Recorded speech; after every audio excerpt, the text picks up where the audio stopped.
નમસ્કાર દર્શક મિત્રો, સ્વાગત છે આપનું જીટીપીએલ જૂનાગઢ ન્યૂઝમાં। સૌપ્રથમ આજના મુખ્ય સમાચાર।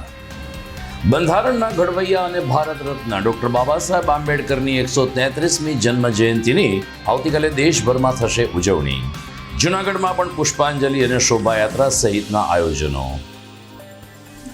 લોકસભાની ચૂંટણીમાં ઉમેદવારોના ખર્ચ ઉપર દેખરેખ રાખવા નિયુક્ત કરેલ નિરીક્ષક રજત દત્તાએ યોજી તંત્ર સાથે બેઠક। ચૈત્રી 5મે નોરતે ઉદયન શક્તિપીઠ એવા અંબાજી ખાતે ડેપ્યુટી મેયરશ્રી પરિવાર દ્વારા બેઠા ગરબા સાથે માની કરવામાં આવી આરાધના। દિવ્ય અનુભૂતિ સાથે ભાવિકો થયા ભાવ વિભોર। અને પાણીની પાઇપલાઇન તૂટતા દિવાન ચોકમાં પાણીની રેલમછેલ, ઢાળને કારણે પ્રવાહ છેક આઝાદ ચોક સુધી પહોંચ્યો।